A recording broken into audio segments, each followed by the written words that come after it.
it's better to say nothing and be thought of as a fool rather than to say anything and remove all doubt. Man, if you know where that's from, that Simpsons clip, you're a real one and you know ball.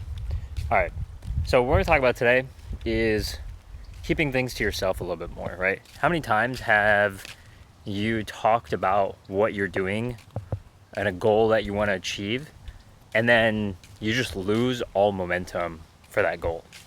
This isn't by accident. It's because sometimes our brains, as soon as we talk about what we're gonna do, right, we just lose momentum for that thing, because in our brain we're like, oh, we just told everyone that we're gonna do this, or we're gonna do that, we're gonna do this. Our brain pretty much thinks that it's already done. So your goal should not be to tell everybody. Your goal should just be to do the thing, and instead of getting the dopamine and serotonin whatever release from talking about it, is just to actually do it and reap the actual benefit. So that's what we're going to go into today.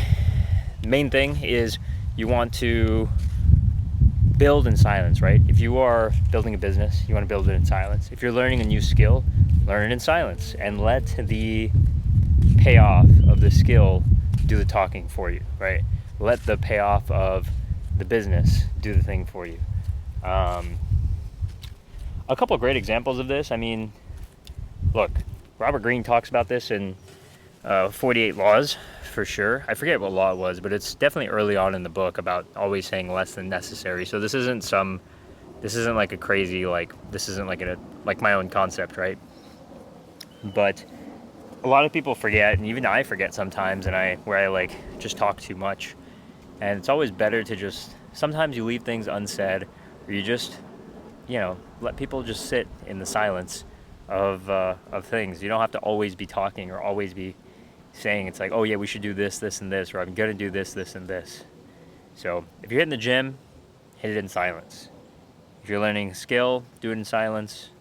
And then if you're building a business, do it in silence. Let the results do all the talking for you.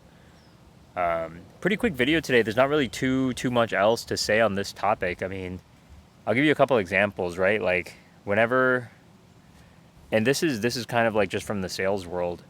Whenever you say a topic, or whenever you say an offer, to a customer, just shut the fuck up after, right? Like if you make an offer to a customer, you just don't talk after. Be like, hey, we got option 1 and option 2. What path do you think that you're leaning towards?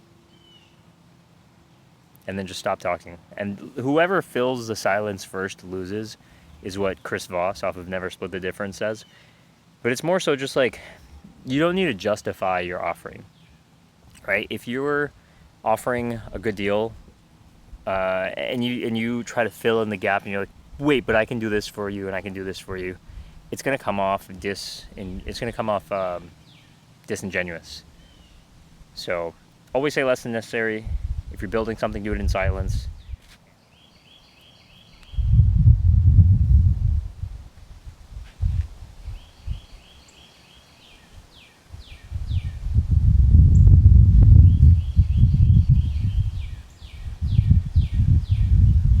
Damn. Okay, actually I have a great idea. I don't know if you guys can see this. Probably can't. Maybe you can. I don't know. I kind of just got up off this bench, and I kind of was leaning against it, and I got some spider webs on my back. And just off the dome, I would say spider webs are built in silence.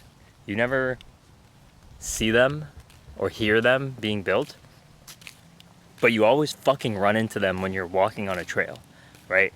So, so that is my analogy for that. Be like a spider, or be like a spider's web, where you're just talking. Where you're just building your web in silence. Damn, that is such a fire analogy that I got off the dome just from leaning a little bit too much on the bench. So, yeah, always say less than necessary. Keep building and keep thriving. Let those results speak for you. Be the spider web. And be comfortable in the silence. All right. Hope you guys enjoyed. Catch you guys in the next one. Peace.